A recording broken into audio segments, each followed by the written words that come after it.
जे कुछ ना भाई आज लेकिन उनके बहुत मजा लो झुलवा झूले में। हाँ भैया बहुत मजा आल बा, आज बहुत मजा आल बा।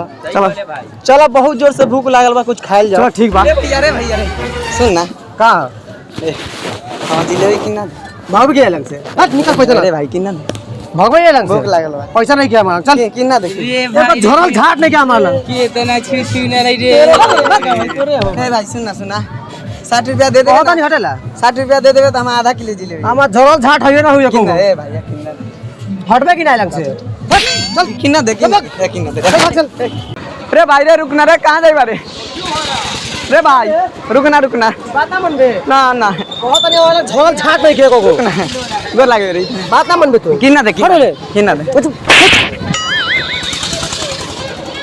साला कैसन बहन तो सतो भाई बा हम समझ हमरा खुद ना हो जा। चल बारी जिलेबी के दुकान पर घुरिया मही जगह काले को ओकरे टिपल जाई। भैया कैसे बा जिलेबी 120 रुपए भाई दे दा रही से दे दा।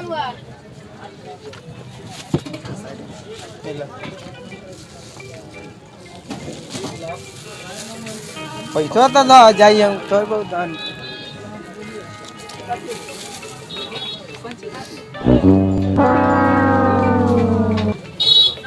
ओ चाचा देखा ई साला जिलेबी चुरा के खाई बढ़िया हवा। जिलेबी बाबा साला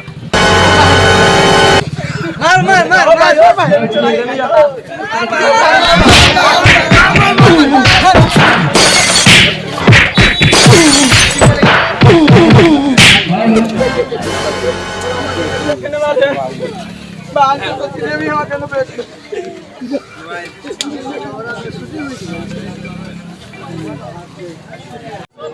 चलो बारी हो गई साला बा।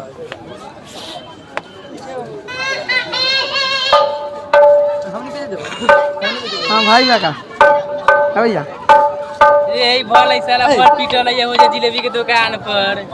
सचो करे हैं त भाई पिटा गेला का हो सचो पीटल है। साले ना दिला लार के भाई साले ए साला तू जिंदगी भर साला लतखोरे काम करबे पैसा ना दिला था ना पिटाऊ चोरा के खा लिया। देखो तारा हां ई खाली लतखोरे काम करे साला पूरा मेला में बेइज्जती खाली करा लगा साला क्या लिया ला एकरा ए कौन फाला बरे फाड़ देला के जिलेबी वाला जिलेबी वाला कहबल लतखोरी काम चोरी कर ले करे हां जिलेबी चोरा लिया तोरा कहलियो हो कि हमरा पास पैसा नहीं खे तू चल घरे देबौ तू काहे ना बात मान ले हा मन करे खाए के अल्लाह तो खोद माहौल चल छोड़ दम चल